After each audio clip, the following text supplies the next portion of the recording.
of the trees regarding our gender identity and sexuality. When there's no place like home, empty air, an empty establishment.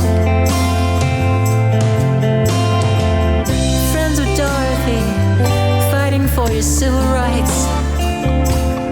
Out on the cruel streets tonight.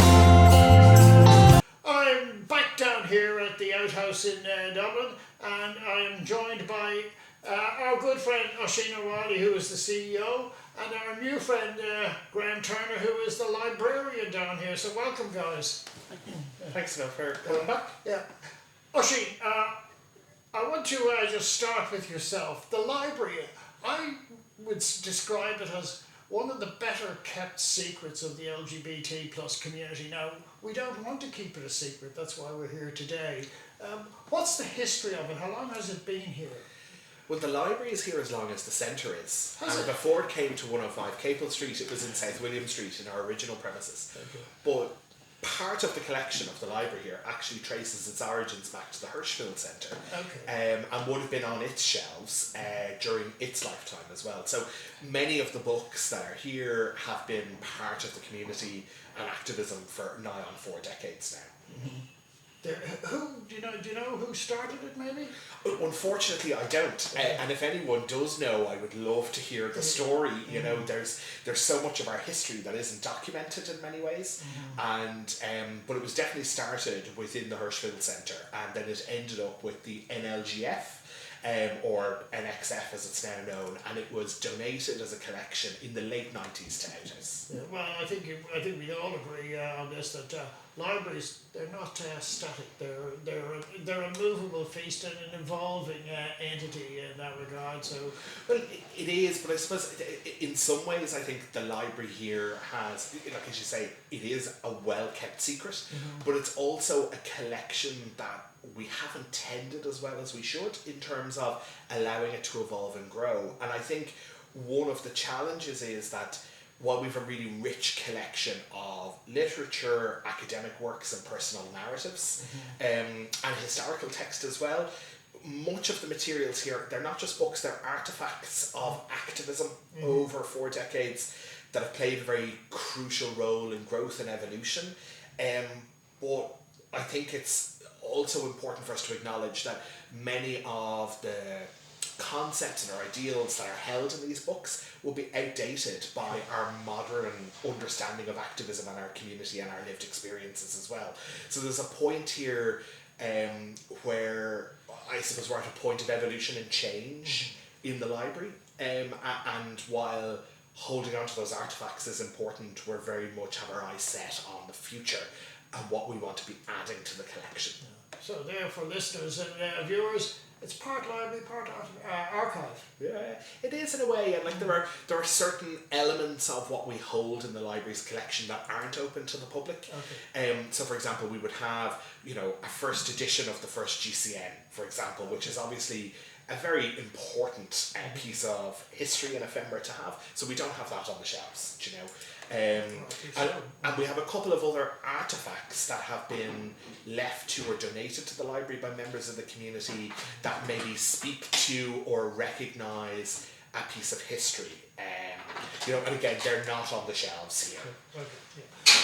Yeah. Graham Turner, you're the librarian down here. What's your background? When did you get involved with the library down here? I started here in January this year. 2023. 2023, yeah. No real background as a librarian, although I've always been an avid reader and collector of books, so I guess I had it in my favour. Yeah. So you're a bit of a bibliophile, as we would say. Oh, definitely, yes. Yeah. So what...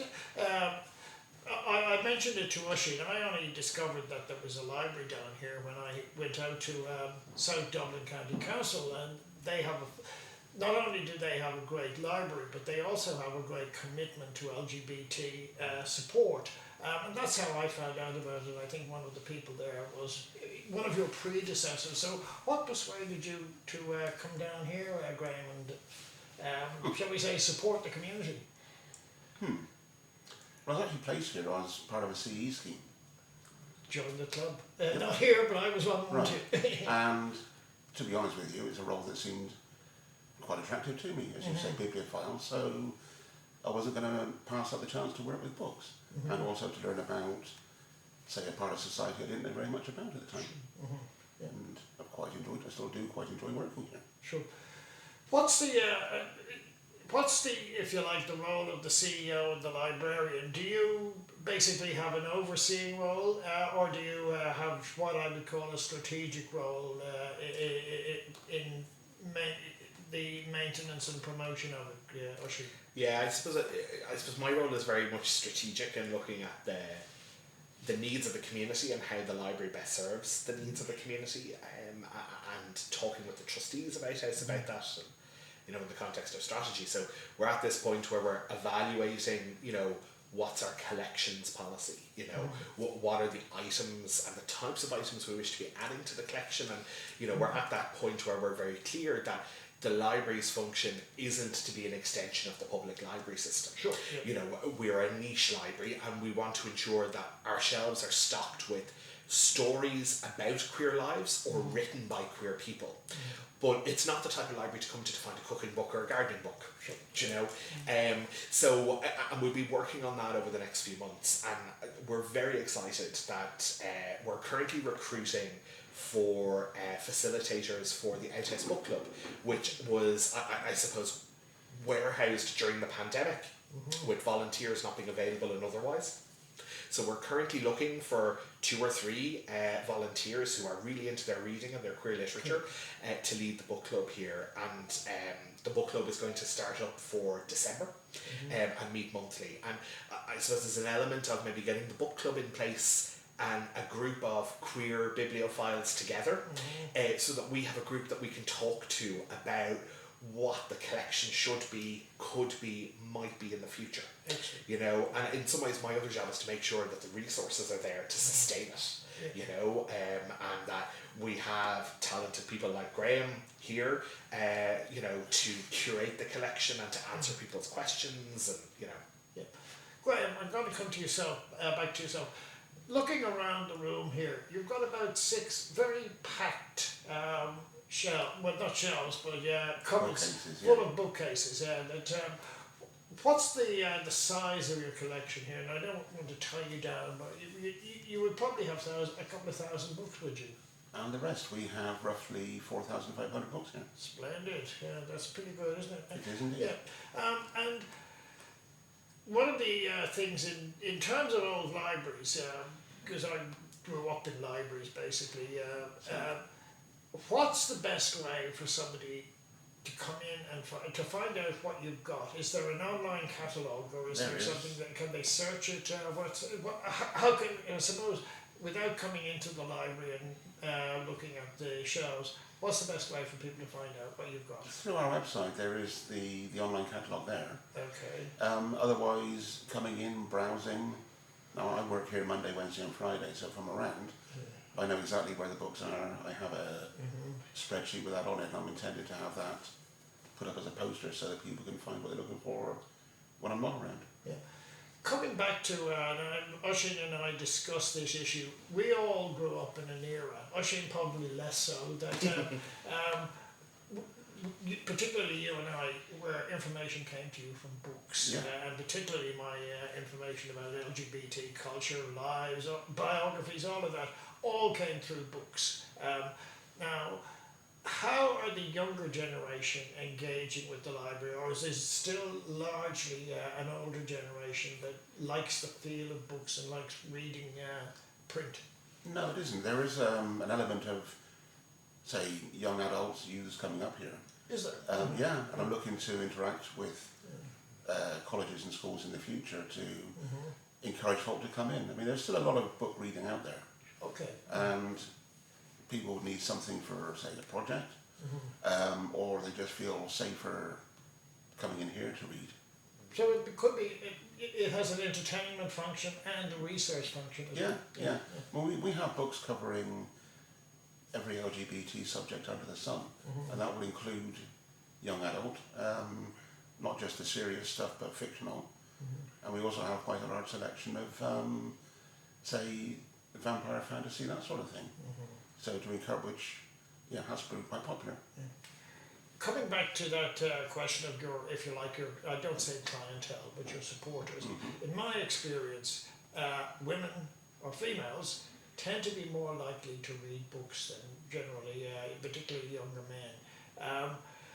What's your demographic? Is it 50-50, or are women more likely to use the library, or do you go against trend in that regard? We actually go against trend in that regard. Yeah, as men. Yeah. That's interesting, isn't it? Yeah. No, we do have a number of female patrons here, but the majority of folk that I've seen over the last 8 months have been male. Yeah. Coming back to yourself, Oisin, I mean, books are expensive. And I would imagine you've got a very limited budget yourselves for supplying them. Do publishers support you in that regard, or I donated a few myself to Graham today, or do the community help you out? What's the situation? Yeah, I think some publishers do support us, and when they see a title that will be of interest to us, they'll reach out to Graham and forward on a copy of the book, or otherwise. Sometimes it's authors.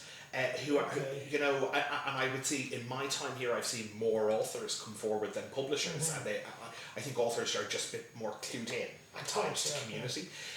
But we have many members of the community who do donate books, and we very much welcome donations. But we always ask that anyone who's thinking about donating books to us is maybe to send us a list of titles first, and we'll screen for suitability for the collection, and also that we don't already have it. And it's just because it can be, I suppose, a bit burdensome for us then to have to get rid of books either to charity shops or to sell them on or otherwise. And we've very limited space in the centre. You're going to have to slap me on the wrist because I gave Graham a copy today. He's very obliging. So he is this stuff that we can use, and we do need, I think. So. Amazing, yeah. But and we do have, we haven't had budget set aside for acquiring books or periodicals for the collection. From next year we will. We've built that into kind of our core operating budgets as an organisation from next year. So we'll start to see a trickle of new titles coming into the collection that we're deliberately purchasing to help round it out, but also give visibility to parts of our community that aren't represented. There are stories that aren't on these shelves that deserve to be here and available for people. So there is, and to give an example, also queer periodicals coming in. So we have taken out subscriptions to the major queer periodicals, including Attitude and Gay Times and Diva magazine and others. So they're available here in the centre for people to pick up and browse. You don't need to buy your own copy, and then we'll have, I suppose, the latest issues in the last few months available here in the library for people to peruse as well. If I could make a suggestion, and this is just from past experience, I have a reasonably good book collection at home, and not an insignificant amount of those books were because when I worked for another radio station, I used to ring up the publisher and say, I'll review your book on the air. And I got a lot of books that way, so perhaps maybe if the facilitators that you're talking about would like some advice in that regard, I'd be very happy to help. We may be picking up the phone and sending WhatsApps to get that advice. On the other side of the coin, I'm surprised you're actually paying subscriptions for magazines. I would have thought they should be giving you them as a matter of course, but that's a separate matter. Graham, coming back to yourself, and this is the nitty-gritties of it all.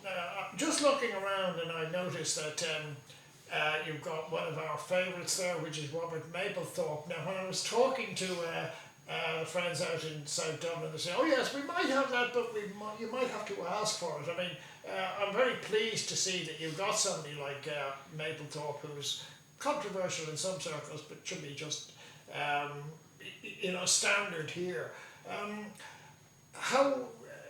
What sort of shall we say frankness do you have in the collection here? In terms of authors and in terms of publication. I'd say we were very frank about that. I suspect you've got virtually no censorship in that way. No, none at all. Obviously, not all of our stuff would be available to all people to read. Sure. There should be limits there, but other than that, nothing at all. Okay, coming back to, and this is again the logistics of it all, I presume that there's some obligation to be a member of the library. Is that the situation? Or can somebody just come in and take it off the shelf? I don't mind people coming in to browse, Yeah. but if they want to take a book away with them, then yes, they would have to be a member. Yeah, yeah. And how long are they entitled to borrow a book for? Up to 4 weeks. Okay, that's not bad, yeah. And up to 4 books at any one time. And you send out messages, little postcards like the old library used to do, saying, your book is out with you and we're... It would be email or text message, Okay. but yeah, same sort of thing. Yeah, well, look, as I say, if people are understanding and responsible, should be. Have you lost books over the years? I'm sure you have. We have. If I'm right, then I came in January and there hadn't been a librarian here for a few months out there. No, there hasn't at that stage. And I would say that during that time, a few books took a walk. Yeah, okay. But you sort of expect that, it goes with the territory. Yeah.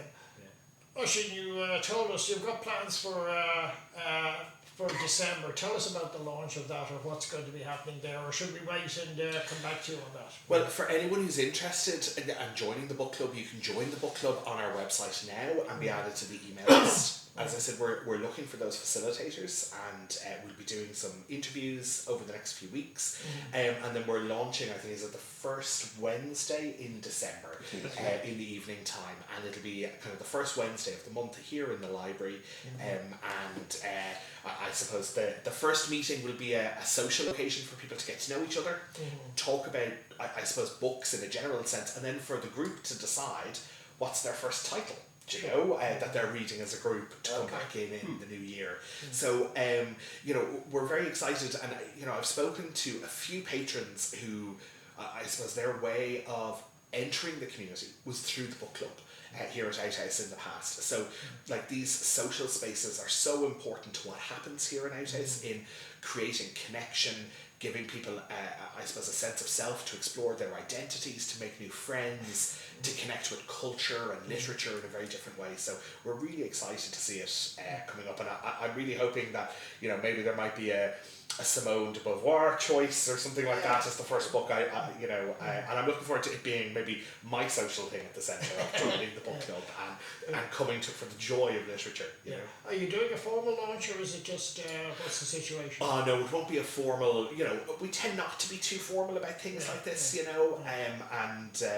There won't be a ribbon cutting or what have you. But there'll be a convening is the way I put it. Yeah. Just in conclusion, I'd be delighted to have both your views on this.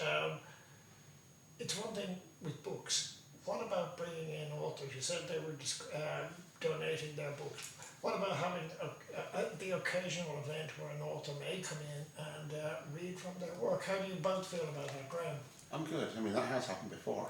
Okay. And also, coming up at the end of November, we're doing a virtual book launch with an author in the UK, which we broadcast at various places around the world. Something which has been ongoing since July of this year. Can you mention who that is, or is it too early? Well, the guy's name is Martin Farrell. Okay, yeah. And the book? It's a variety of titles in the horror, vampire side of thing. But they started off in Quebec in July, moved to Amsterdam there in September. November, we're looking at hosting it. And it's to give people a chance around the planet to see what's available as a resource, and also not just around the planet, but say Ireland specific, to let them, as you say, we're a hidden gem. So it's about time we lost the hidden part of that. Well, maybe not after this, we hope. Maybe not. But also then in the new year, there's an American gentleman that is working over here till June of next year.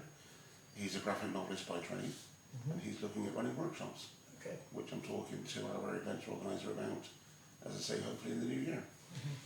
How do you feel about that, Oisin? Because I know that down in the Street 66 they have the poetry nights, and you wouldn't want to, but I had one of the great poets of Ireland on the radio with me about 2 weeks ago, the fabulous Mary Dorsey, and I'm sure all of that, we've got an immense creative talent in our community. We really, really do, and a culture and discovery of identity, culture, joy, connection is so central to what Outhouse is about and has been. And I think, we've had a few book readings from authors in the community in my time, Philippa Ryder and a few others. And I think the space here lends itself to small, intimate conversation as well, which is really, really nice. I've had some very moving experiences here. But, beyond book readings, we also see, creative writing workshops being led by queer authors, and thinking about, people reading about our experiences. For Culture Night, we hosted Queer Story Time with a whole host of organisations in the community, including the Black Queer Book Club, the Sex Workers Alliance in Ireland, the Small Trans Library. We had the resident archivist in GCN, Han Tiernan, talking about GCN's archive. And this sense of lifting the lid on our identities and creating space for us to share stories, learn, question and reflect is really important to what this space is about. Yep. Last but by no means least, and both of you are welcome to comment on this. What I see here, and I think we both discussed this the last time I was here, Oisin, at the moment it's largely print. Do you see any scope to expand it into multimedia, say video, CDs or anything like that, or is that something that you prefer to leave aside for now?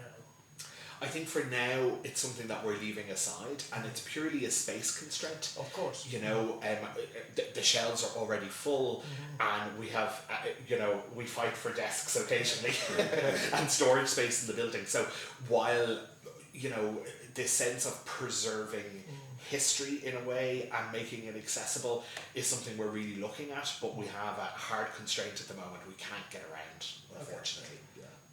Oisin O'Reilly, Graham Turner, it's been fabulous talking to you today. We hope that the library in the Outhouse will be not as much a hidden gem, and that people will come in and see it as a resource, and that the building is more than just a building. It's a living organism, as we say. So, guys, thank you for your time today. Thank you so much. Thank you, sir.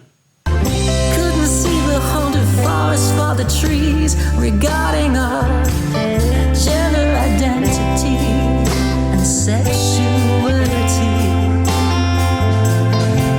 When there's no place like home, empty air, an empty establishment. Friends with Dorothy, fighting for your civil rights, out on the cruise.